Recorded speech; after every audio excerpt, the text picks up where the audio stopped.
The San Fernando Valley, 6 a.m., February 9th. Almost another day. Most of Los Angeles is still asleep. The late shift is about to call it a night. The early risers already on the freeways heading for work.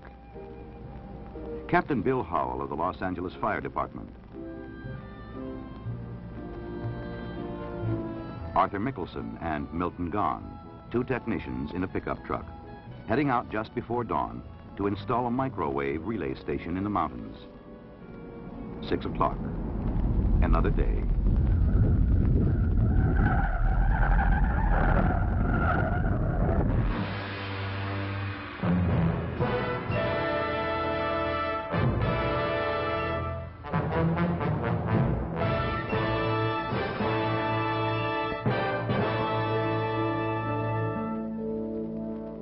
It came just before dawn, a massive shock, rippling out of the mountains just north of the San Fernando Valley. Hitting here, missing there, but shaking most of Southern California like an angry parent shakes a screaming child. At Parker Center, downtown headquarters for the Los Angeles Police. Attention, Mount Lee radio station is blocked by several landslides. Unit 2A17, we're not reading you. Change your location and rebroadcast. This is a SIG alert. That's Adams from south to Santa Barbara. And Crenshaw east to Figueroa. All signals are out. Use caution. Next door, the city's nerve center for all disaster operations. The Emergency Control Center is swinging into action. All units be advised. You're on attack alert. And all units in the city. Be advised. You're on attack alert. Do not go in the watch. 062. 3X3, 26 mid-watch. Roger. Other units down. Already on hand, Police Chief Davis, Commander Kinsling, Bill Frank, the Los Angeles Civil Defense Coordinator. Sounds like we got trouble everywhere. Yep, but keep sweeping the bands. The quiet spot, that'll be the place that's hardest hit. No one knows it yet, but the quiet spot, the place hardest hit, lies at the northern end of the valley, in a suburb called Sylmar, and the little city of San Fernando. The shock's magnified enormously here. Gas mains are exploding, broken sewer lines bubbling in the streets, ruin running through the heart of town.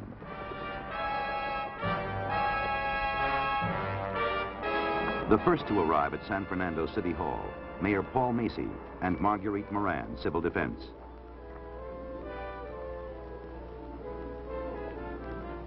Outside, the building looks unharmed. Inside,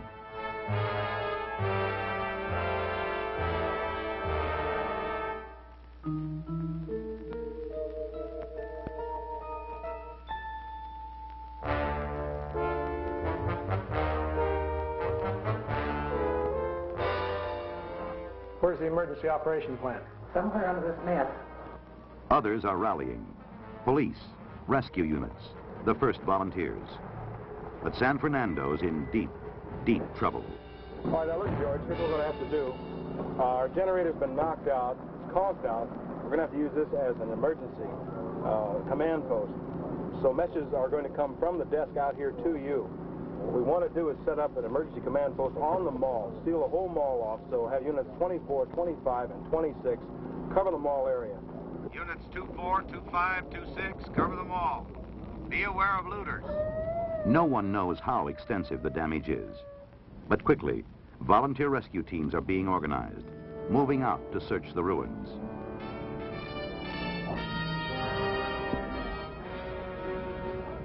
In downtown Los Angeles, State Civil Defense, the California Office of Emergency Services, is swinging into action. With caution, we'd like to have everybody stay home, stay off the streets, stay out of the... Already, the news is clicking out to the state capitol in Sacramento and to Washington, D.C. The President's Office of Emergency Preparedness, the agency responsible for coordinating all federal assistance in time of major disaster. Governor Reagan, I'm calling for the President. He has told me to be sure that all federal resources that can be used are gotten on the ground immediately. We'll be helping you in every way we can. Terry, let's move out right now. I want you down there as soon as possible. Darrell, The situation's still unclear, for you to get on out to Los Angeles. but obviously serious enough for George Lincoln, the director, to begin mobilizing disaster specialists from all over the country. Dispatch top aides from Washington to the scene. I will call the Vice President and tell him of the situation, suggest that he go on out tomorrow morning, and I'll probably be with him. Yes, sir. I'll get started right away. In the Pentagon, the director of the Defense Civil Preparedness Agency, John E. Davis, offers full support. All right. Find out what they need and get it to them. On Mount Lee, high in the Hollywood Hills, rescue trucks from the Civil Defense Training Center are starting down the mountain.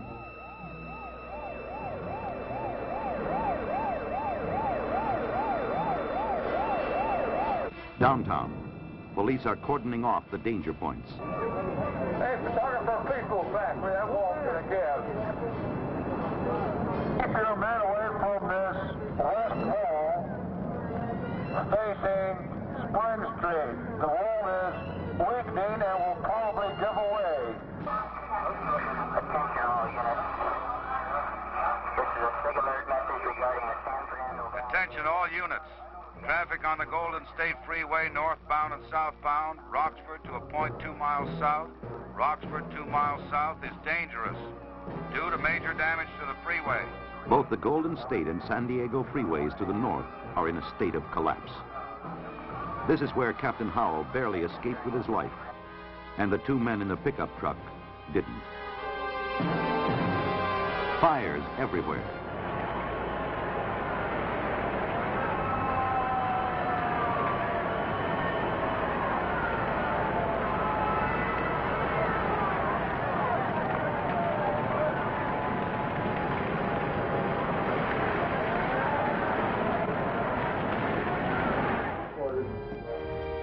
Coldwater Canyon, the fire department's communications center. Emergency calls are funneling in from everywhere, except the Northern Valley. Respond on a possible heart attack. 15589 Briarwood. But now, the first word from Sylmar leaks through. City. Right. What? Okay, Cap, the Olive View Sanitarium's collapsed. They say they've got about 500 people they need to evacuate. What can we send them? We'll send them everything we have in the area.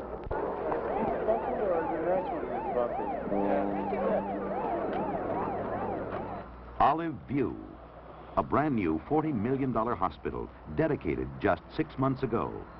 There's tremendous explosion. The whole room was just teetering. Well, when I walked out of the room, the whole wing had fallen off, and you looked down 5 floors. 3 are dead. The rest of the patients being hastily evacuated.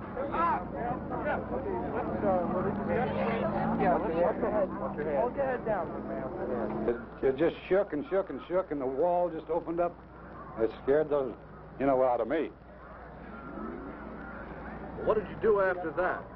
I ran to my bed and flopped on it, grabbed a hold of it, and held on. That's all I could do. Now helicopters are fanning out to find out what else has happened to the valley. There's a pretty good loom up out there to the west. Deputy Fire Chief Kenneth Long. Yeah, let's check the Veterans Hospital out first before we go into Olive View.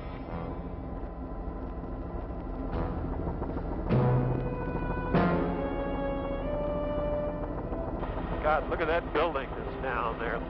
All right, let's drop down there in that grassy area and find out what's going on.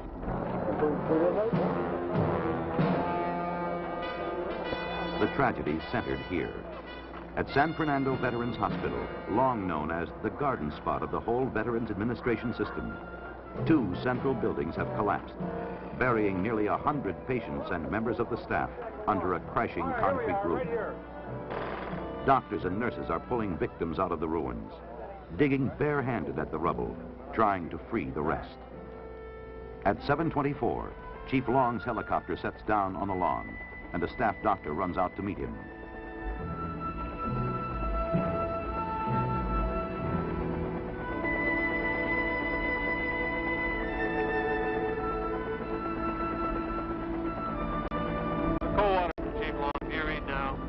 Chief Long, yes, we read you loud and clear. Go ahead.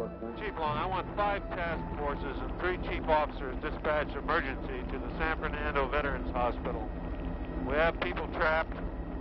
They have no contact with the outside. We have a serious condition here at the hospital. Dispatch for an emergency.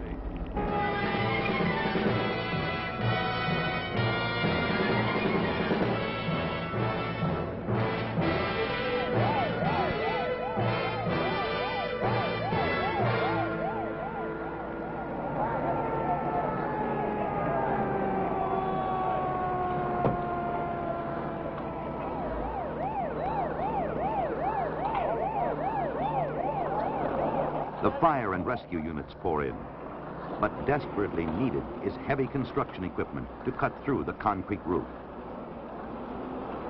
Luckily, it's close at hand. In Tujunga Canyon, the Army Corps of Engineers has a construction crew working on a special project for the Office of Emergency Preparedness. Within an hour, it's been moved to veterans. The digging out begins. What we need, we can get the port of power. And see if we can bulge this up a little bit and pull this out. We'll have to give it a try.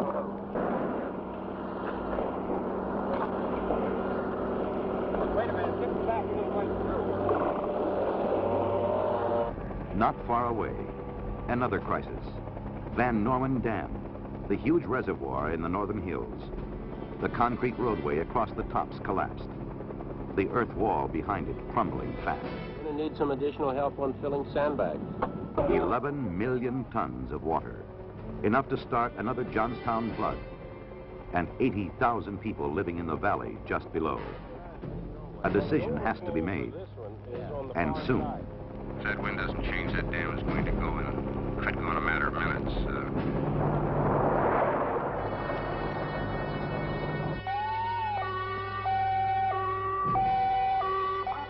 Attention all residents. We are evacuating this area immediately. Some are willing. I started worrying when I saw the first broadcast what was left of the dam. 2 feet of mud's not enough. Others less so. You mean you're standing here and the dam's right above your house? And I'm going to take a chance. I have a boat in the garage, too. I think I'll pull that out. Yeah. Just in case. You never know. All people in this area must leave immediately. You have 1 hour to evacuate. And soon, everyone's moving out. Taking the dogs with you? I believe it. They're pretty good talkers. Keep anything you would find. For the city of Los Angeles, and Los Angeles County too, disaster response is a sophisticated large-scale operation. Both have enormous resources to call on. Modern equipment, good communications, thousands of firemen, police, other trained professionals. For little San Fernando, civil defense is something else. A handful of city employees, and a disaster plan depending largely on volunteer help from groups like Red Cross, Salvation Army, the Citizens Emergency Mobile Patrol.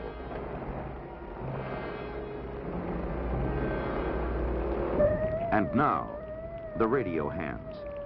They've found the dead spot on their dials, are moving in to fill it. Since early morning, San Fernando's been cut off from the world. But now, communications are being restored, and the first phone call goes downtown to the Office of Emergency Services. We're just dead. No water, no sanitation, communications, nothing. We can use any kind of mutual aid you can send. We're on our knees. Now people are flying in to help with the job. From Sacramento, Herbert Temple of the governor's staff. And from Washington, D.C., Darrell Trent, Deputy Director of the Office of Emergency Preparedness. Hi, Terry. Hi, Darrell. Glad you're here. Thank you. What's the current situation? It's not too good. We've got 2 major problems. One is the possible collapse of the Van Norman Dam and the fact that the Veterans Administration Hospital has fallen in on patients. Probably the most damaging situation we have right now is the Van Norman Dam because there are continuing aftershocks and this could break. How long will it take to get the water out? They're now projecting 72 hours. What about the people under the Van Norman Dam? We figured there's probably 80,000 that are going to have to come out. The Red Cross has moved in and is setting up about 6 emergency shelters in the area, in schools and gymnasiums and auditoriums, but a great deal of them will probably be absorbed by friends and relatives in the area. What about the Veterans Hospital? Are we sure they have everything they need? We probably need some helicopter evacuation, and we've already taken steps to get that moving. He's tagged. Yeah, he's got tagged down here on his foot, and I've taken his wristwatch. George Lang, and he's had Demerol twice.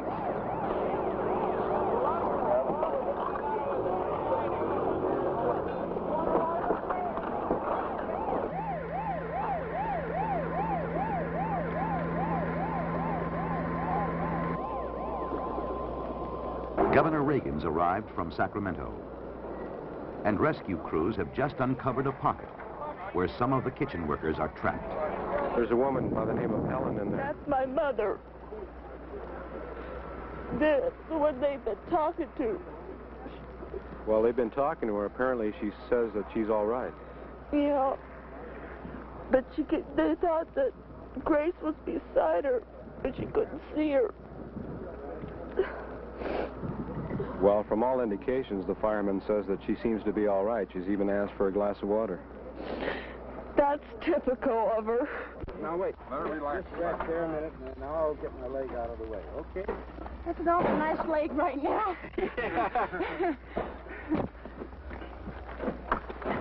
Oh, okay.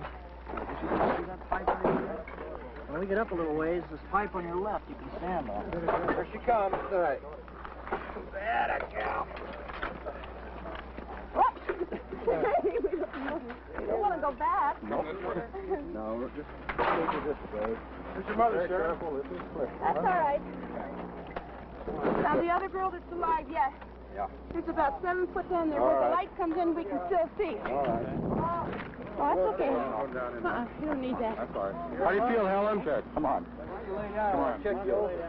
Yeah. I've been laying down all morning. It's your daughter, honey. Right here waiting for Here's your daughter, Helen. It's okay, baby. Did they get the rest? Hey, everybody be quiet. Sit down now. Just bend your knees slowly. Wait a minute. Slowly. Where's Heidi? Heidi's with Jim. Huh? No, he took her with her, and the dogs are down in that Orland. It's all right. It's okay.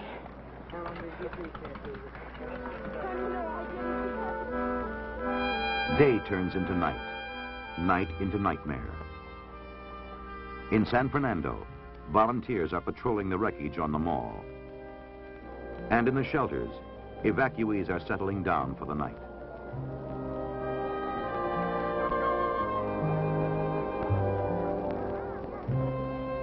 How do you feel? Tired. I'd like to go home. The second day. Early in the morning, Air Force Two sweeps into Los Angeles Airport, bringing the Vice President and George Lincoln, Director of the Office of Emergency Preparedness, to survey the damage. I just talked to President Nixon less than a half an hour ago after I finished the briefing session, and he's terribly concerned.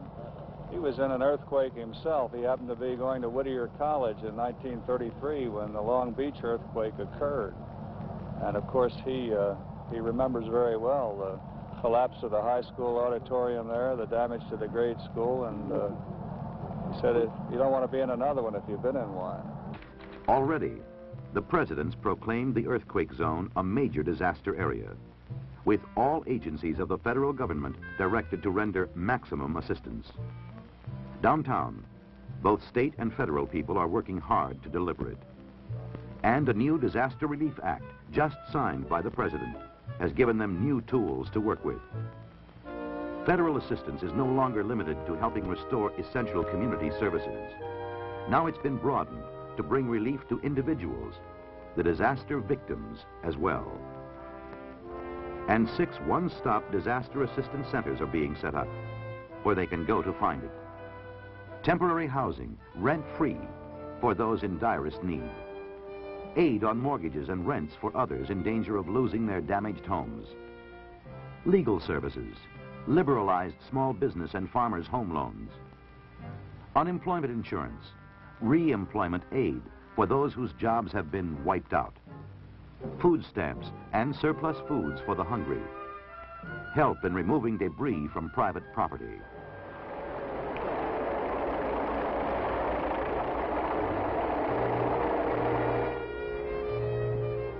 San Fernando still on its knees.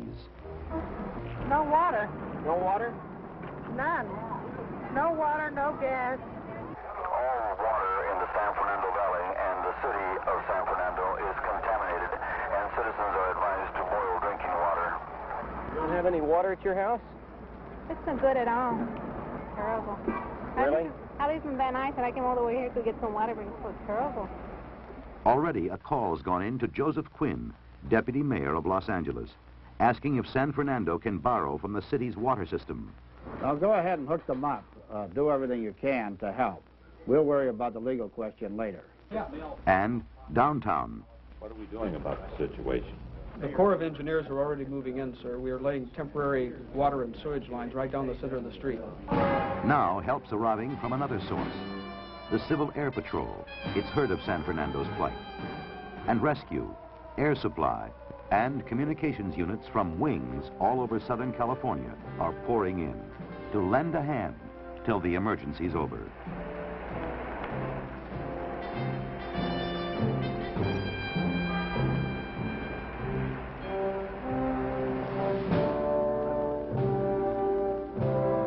Gradually, the town's gaining ground. The evacuation center has been set up at San Fernando Recreation Park. 2 major relief centers have been set up in San Fernando by Salvation Army in the downtown area, Red Cross in the stricken Mexican-American section, to supply food, clothing, shelter.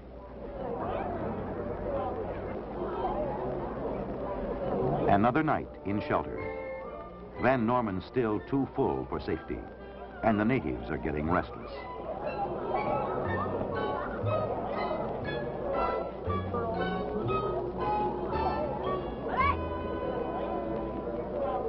It looks like the people here won't be able to return home until at least tomorrow. Have you heard that? No, I hadn't heard that. That's horrible. Does it bother you having to stay another night? Yes, because I want to go home. There's no place like home. And before that the situation in San Fernando is under control. We're breaking up slightly. We just had another one, baby. Just rolled through. Continual aftershocks are keeping everyone nervous, on edge. And the emergency control center at police headquarters is being overloaded with calls.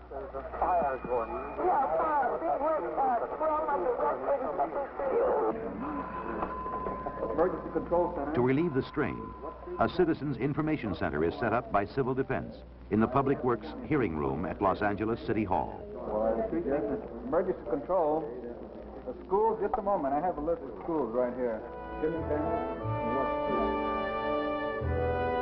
In a way, California's been lucky.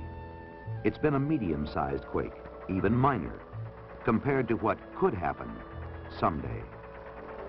But if the shock had come a few hours later in the morning, when schools were full and freeways crowded, the death toll might have reached the thousands instead of 65. But more than 30 schools in Los Angeles alone will have to be demolished and replaced. The freeways rebuilt. $1 billion worth of damage repaired. For the federal government, it means a record-breaking expenditure under the new Disaster Relief Act. Nearly $500 million to restore essential services and help people get back on their feet. And a long way to go before it's done. At Veterans Hospital, rescue workers are into their 59th hour. Hey, we got a live one. The last live victim to be pulled out of the wreckage, Frank Carbonera, a 68-year-old baker on the kitchen staff, is rushed to the hospital. His anxious family brought to his side. Did you ever give us any hope? Yes, yes, yes. How do you feel now? Nervous and shaky. You related? Yes, my father. Did you ever give up any hope? I'm afraid we did last night. Did you? Yes, he's been in there for 59 hours, and he has such of emphysema, and we were really worried. It was dusty and dirty down there. What is it? And in Chicago. All our this is him going, the whole 3 days. I guess he's just a strong man. I don't know. What did he think about while he was down there? Frank, what did you think about when you were down there? What were you thinking of when you were down in there? I was good. Now, finally, the pumps have done their job. Attention, folks. Good news. Van Norman Reservoir is down.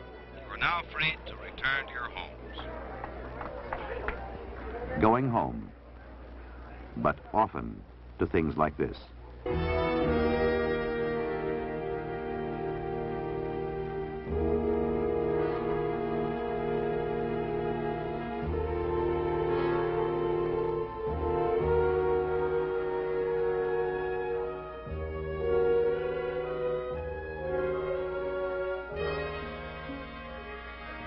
Still. Well, now that you've lived through it all, how do you feel? I don't think little trivial things are going to matter worth a damn anymore. Going home. And so, in a different way, are the 36 patients and 10 members of the staff lost at Veterans Hospital.